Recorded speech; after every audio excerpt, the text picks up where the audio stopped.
This video is sponsored by Cool Stuff Inc. with free weekly content and free shipping on orders over $150. You can save 5% site-wide by using the promo code MTGMudsta. If you're looking for a direct way to help the channel, please consider joining my Patreon and becoming a member of the generic Goblin Gang.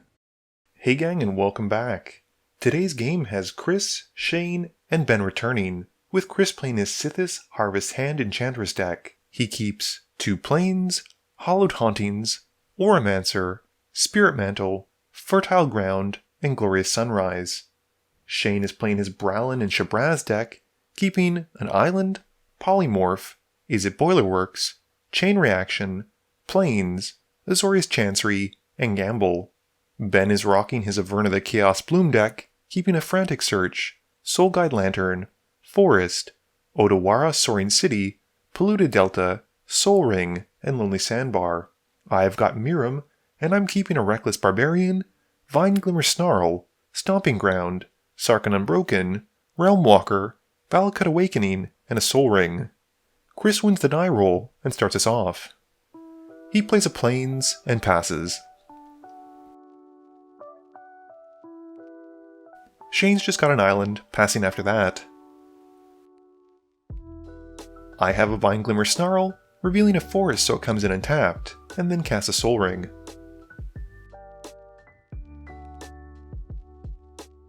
Ben plays his Polluted Delta for turn, cracking it and losing 1 to find a Steam Vents, and then takes 2 more so it comes in untapped. He then taps that for a Soul Ring, and then taps the Soul Ring for a Soul Guide Lantern. Chris draws and plays a Plains. He passes after that. Shane's got an Is It Boilerworks, bouncing an Island back to hand. He then has to move to discard and passes to me. I draw and play a Forest. I then cast a Realm Walker, naming dragons as it enters, and pass. Ben draws and plays Urza's Saga. With nothing else, he passes. Chris draws and plays a Tap Myriad Landscape. He's got a slow start and has to pass. Shane draws and replays the island he bounced before passing back to me. I draw and play a Stomping Grounds untapped and take 2. I then cast Sarkhan the Unbroken and uptick the Walker to draw a card and make a mana, but I don't use the mana. I then pass after that. Ben draws for turn and in his main phase upticks Urza's Saga. He then plays a tapped Valakut the Molten Pinnacle and passes to Chris. Chris draws and then cracks the Myriad Landscape, paying 2 to go and find 2 forests. With no actual land drop for turn though, he has to pass after that. Shane draws and is unfortunately also off to a slow start, playing an Azorius Chancery, which bounces his island back to hand again. He then moves to discard, pitching a Polymorph and passing. I've got an island for turn, and then have enough to cast Miirym. And once my commander's out, uptick Sarkhan once more to draw a card and make a mana. During my end step, Ben then activates Urza's Saga to make a construct token. Ben draws and gets the Urza's Saga trigger to add another counter to it, and in response makes a construct token. The Saga then gets sacrificed, and Ben goes to find a Sensei's Divining Top. He then moves to combat. He swings the construct at Chris, dealing 5, and then in his second main phase, casts Averna, passing after that. Chris draws, and in his main phase, plays Sythis. He then plays Fertile Ground, drawing a card off of Sythis and gaining a life. He still hasn't hit a land though, which is super rough, and he has to pass. Shane draws before playing the island for a 3rd time this game. He then plays Swans of Bryn Argol, which is one of the key pieces of his deck, and passes after that. I draw and play a Reckless Barbarian, making a copy with Miirym. I then uptick Sarkhan to make a red and draw a card. I then cast Valakut Awakening to bottom my entire hand and then draw 6. I play a Command Tower for turn, and then sacrifice a Reckless Barbarian to help cast Atsushi, making a copy of it as well. Moving to combat, I swing Miirym at Ben for 6. Ben draws and plays Frantic Search, drawing 2, discarding 2, and untapping 3 lands. He then plays out a World Shaper and goes to combat. 2 Constructs and Averna go at Shane, and Shane decides not to block, taking it all. After that, Ben plays a Tap Trinkle Thicket and passes turn. Chris draws and plays a Canopy Vista. He then casts a Spirit Mantle onto Sythis, gaining 1 and drawing 1. He then casts a Crib Swap on the World Shaper after a bit of debate. It gets exiled, and makes Ben a Shapeshifter token, and he passes after that. Shane draws for turn, and in his main phase casts Archaeomancer's Map, going to find 2 planes. While Shane is searching, Ben cycles a Lonely Sandbar to draw a card. Shane then plays one of the planes, and casts a Wheel of Misfortune. We all secretly choose a number, and Ben chooses the highest, while Chris chooses 0. Ben then takes 7, and everyone but Chris wheels. After that, Shane passes, and during his end step, I cast a Worldly Tutor to go and find Ganex, putting the dragon on top of my library. I draw Ganex and play a mountain. I sacrifice my last barbarian for 2 red to help cast the dragon, making a token copy and 3 treasures in total. I then uptick Sarkhan again, and this time play a Dragon Tempest, and then cast Displace, targeting Ganex and Atsushi.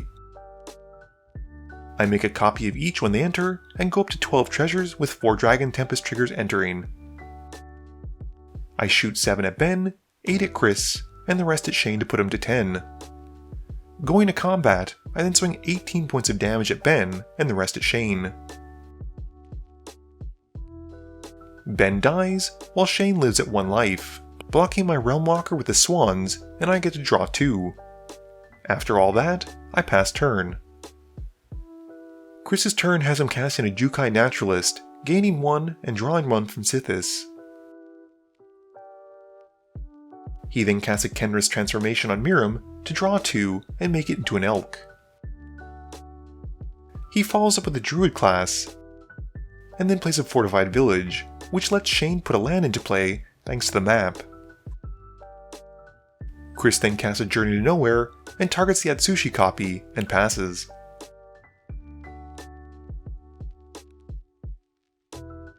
Shane's turn has an Izzet Signet before he taps enough for a Time Spiral. This has us all shuffling our hands and graveyards into libraries, and then drawing 7, while Shane also gets to untap 6 lands. He puts to stack a Chain Reaction, which deals 9 to each creature, and Shane gets to draw 9 cards thanks to his Swans taking 9 damage. With the 2 remaining Atsushis dying, I get to exile my top 4 cards to cast next turn. Shane then plays a Fiery Islet, which he'd presumably drawn off the Swans trigger. Going to combat, he swings the Swans at Sarkhan to stop him from ultimating, and then casts his own copy of Valakut Awakening in his second main phase. He bottoms 7 cards, drawing 8, and with nothing else, Shane prays and passes. I draw for turn, and play a Force as my land drop. I cast Old Gnawbone, and in response, Shane casts a Faithful Mending with a Fiery Islet, but takes himself out of the game before the spell resolves. I'm then able to cast a Sneak Attack, and follow it up with a Great Henge, and then Garruk's Uprising. I then sneak in an Ancient Bronze Dragon, drawing 2 cards, and then an Emerald Dragon to draw another 2. I finish up with the Terror of the Peaks, drawing 2 more.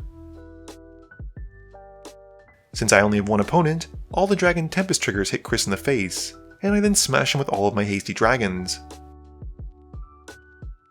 Not wanting to prolong the game, and knowing that I've got a bunch of dragons in my hand, Chris decides to scoop it up, and I win. Game review time. So this was a bit of an odd one, as I think Shane and Chris really didn't keep good opening hands. In Chris's case, he didn't have any sources of green, despite the fact that most of his hand was green and his commander needed green, so he was definitely slow to start. Shane, on the other hand, played a lot of those bounce lands, and that really slowed him down, especially when he had no mana rocks until late game. Meanwhile, on the other side of the table, both Ben and I had turn 1 Soul Rings, which really propelled us into our game plan. And I also think I benefited heavily from how many wheel effects happened. That Wheel of Misfortune really helped, especially once I was able to cast the Worldly Tutor. That allowed me to find Ganex, who really helped me ramp even faster. Ben's deck, on the other hand, was very land focused, and he was only playing 1 land a turn it felt like, which wasn't really propelling his game plan all that fast. I took him out first because I knew that I'd have the hardest time interacting with a land-based strategy, and he seemed like the biggest threat at the time. This video wouldn't be possible without the help from my sponsors, Cool Stuff Inc., Multizone, Original Magic Art, and Alter Sleeves. But it definitely wouldn't be possible without the help from you, the viewers, and my patrons. So I just want to say thank you for watching, and to remember, friends are just opponents you haven't eliminated yet.